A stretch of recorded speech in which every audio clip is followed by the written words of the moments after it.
Hey everybody, and welcome back to the channel, and welcome to probably the most important video in the Freelance series. In this video, we're going to be talking about a business plan, what it is and why you should make one, right? Now, as per usual, I have my cheat sheet here because we got a lot of information to cover, and I suggest you make sure you're sitting comfortable, get a cup of coffee, tea, whatever you want, and we'll get into this. Like I said, this is a lot of information, all right? Okay, so what is a business plan to start with? A business plan is basically a script, if you will, right? That tells you whether it's justified to start your own business or not, right? Does it make sense or doesn't it make sense? Why is that so important? Well, it's important because starting your own business is or can be very, very risky. Keep in mind that out of every business that starts within 5 years, 90%, that's 90%, is gone within 5 years. Pretty scary stuff, right? Now, when you start your own business, you take a lot of risk. You invest a lot of money. You, walk away from any other type of income that you might have at that point, maybe a paid job or whatnot. So it makes sense to be very careful before you start. Now, I don't want to discourage you. Contrary, actually, I want to empower you to do this, but therefore you need to make sure you take this really seriously, okay? All right, so there are basically about 8 steps you need to follow when you decide to set up a business plan, and let's start with step 1. Okay, so first step is what do you want to achieve, okay? Now, big corporations call this a mission and a vision statement, right? Now, that's a bit overboard, but basically, you need to understand what you want to do. Let's say you are a baker, right? Your goal might be to become the best baker in your town or in your region or even in your country, right? And your vision might be to have 50 stores or 50 bakeries from now, something like that. Now, you're probably going to say, well, it's kind of obvious. I know what I want, so why would I write that down? Well, keep in mind, as you move forward over time, over 6 months, a year, maybe 5 years, you may move away from those original goals because of external pressure.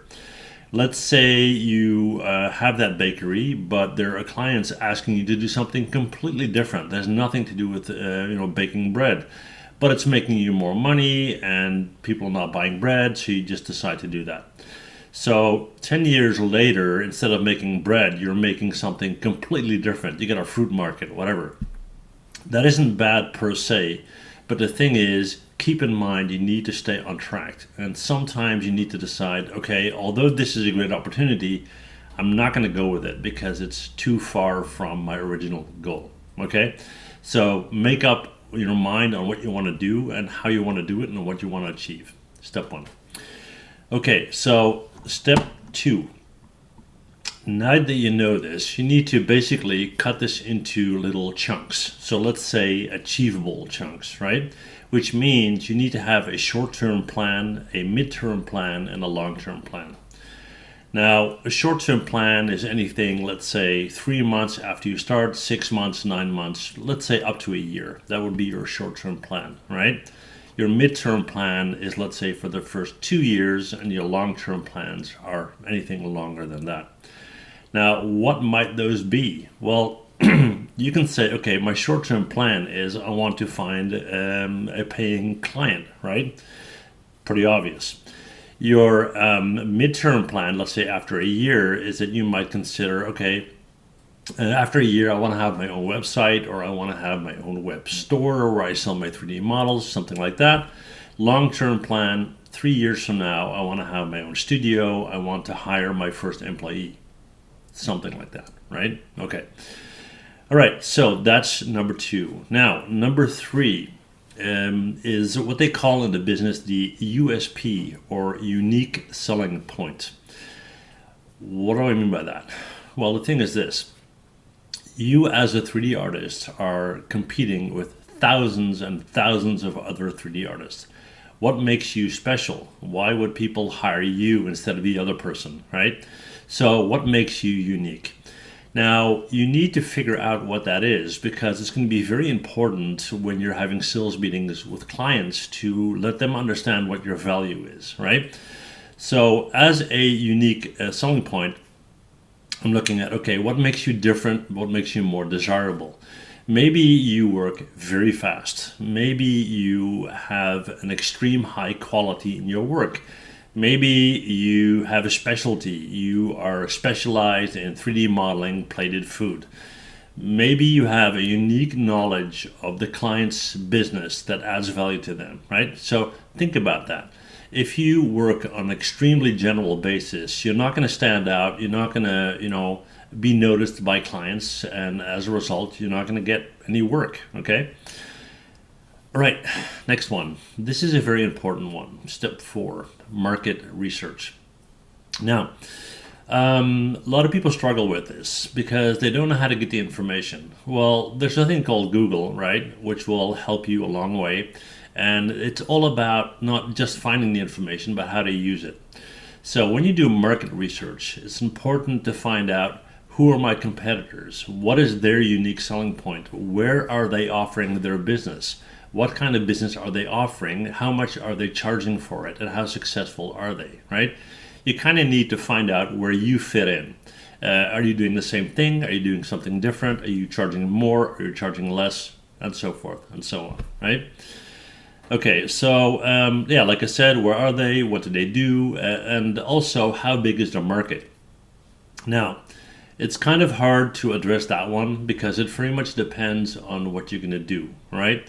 I mean, if you're going to be an animator, it's a whole different thing than if you are going to be a prop modeler.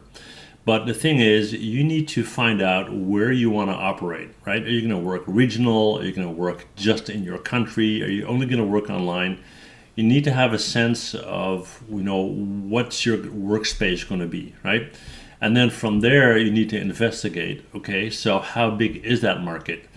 How many offerings are there? How many people are actually making money off of this? And again, of course, you're going to say, where do I get this information? A lot of stuff can be found online. You can talk to people that are active as freelance 3D artists. There are forums, there are business platforms like LinkedIn, but also a lot of information is available in the public filings. So Chamber of Commerce, maybe City Hall, anything like that, right? Do your homework and figure out what's what. Okay, so that's the market research part. Alrighty, so what's next? What about customers? Okay.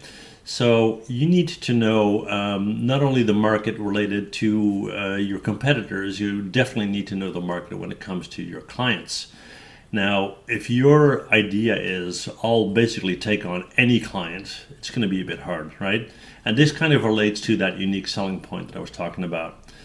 From a unique selling point of view, if you develop a strategy to work on something very specific, let's say that plated food thing, right? There is a certain type of customer that's interested in that kind of service, right? So based on that development, you then start to look at, okay, what clients are out there that would actually need or want or use my product or my services, right? Now, once you find this out, a lot of people tend to contact them and talk about what you do, why you do it, and so forth. And this is something we're going to cover in the sales video. What's important is more that you understand their business and what has a value to them. The fact that you're a 3D modeler and that you're good at it maybe not be valuable for them. It could be more valuable for them that you help them to get that TV commercial done, or you help them to get that new restaurant open, right? That's where their value is. And like I said, we'll talk about this in the sales video that we're going to do, right? Okay, so make sure you know everything there is to know about them and take this very, very seriously. These are the people that are going to be paying your next paycheck, right? How do you approach them? Well, by far, and this is just a tip I want to give you, personal contact is best. If you have the opportunity, do it in person. Of course, you have the whole COVID thing, but you know what I mean, right? a personal touch is very important because the whole online scene is very unpersonal at best, and people want to know who they're dealing with. They want to know whether you are good to work with, what your communication skills are, and so forth. Now, a well-known fact, which is kind of odd actually, is especially under the younger generation, a lot of people have social contact issues, right? They live through digital screens. They're not used to talking to people face to face. And of course, the whole COVID thing is not helping, right? And if you take that step to actually make a personal connection, it will be very much valued, but more importantly, it will make you stand out in a positive way, right? Cool. Okay, so what's next? Well, marketing and sales goals to achieve, right? I'm not talking about how you're going to do it. I'm going to talk about what you want to achieve. Now, basically, when we talk about marketing and sales, is how do you market your services? How do you get word out to potential clients and so forth? How do you turn that into sales? Now, often it's called lead generation. So you create a marketing campaign, you get the word out, you do all sorts of things online and offline to get people interested. And then it's the process of how do I get these people locked in so they will actually give me their business, right? Now, like I said, we got a video coming up that's going to be about sales and negotiating and how you achieve that. So we'll talk about that later. But so you need to look at all different ways of promoting yourself. What I've said many times before is, first of all, make sure you have a proper business profile. And I would definitely suggest using LinkedIn, right? Second thing, which is basically your offering, is your portfolio. Now, you might have your own website, you might have an ArtStation page.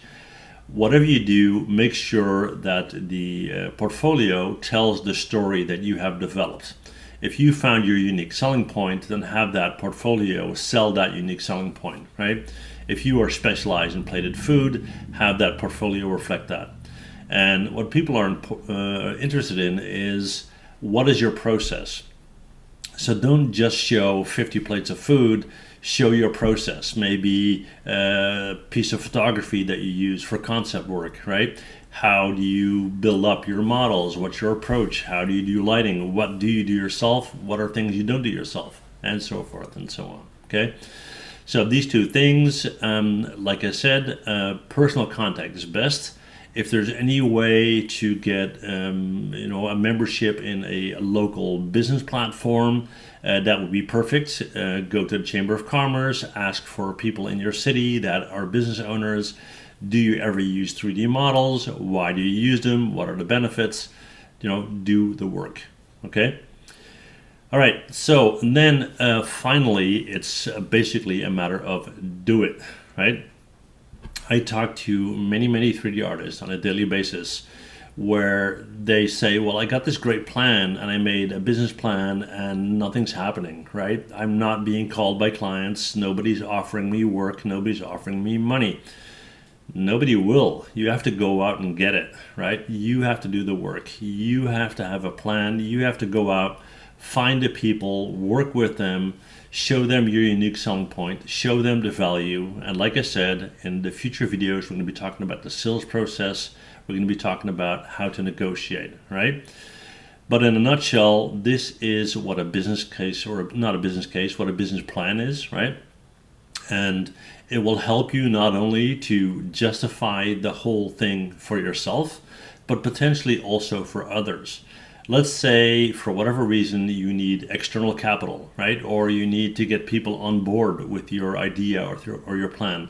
Having a business plan is very helpful because you show them that you put in the time, you put in the thought, you really did a professional attempt at setting up things properly, which is way better than somebody saying, hey, last night I thought maybe it's a cool idea to start my own business, right? And finally, I would say what's most important of all is that, like I said in the beginning of the video, you're taking basically a huge risk, right? It can be very fulfilling, but it can also be very scary. The more that you prepare and the more you know and the more you're set up to do things, the less stress and panic that will probably come out of it, okay? So yeah, hopefully you enjoyed this video. I know you will have a bunch of questions about this. If you do, let me know in the comments. I'd be happy to do a live stream on the whole business plan thing. Just let me know. If you enjoyed the video, please share it. I know not too many people are watching these specific videos because they are so specific, but nevertheless, I think it's very important to make them. Okay, so thank you guys so much for watching. See you guys in the next video. Bye.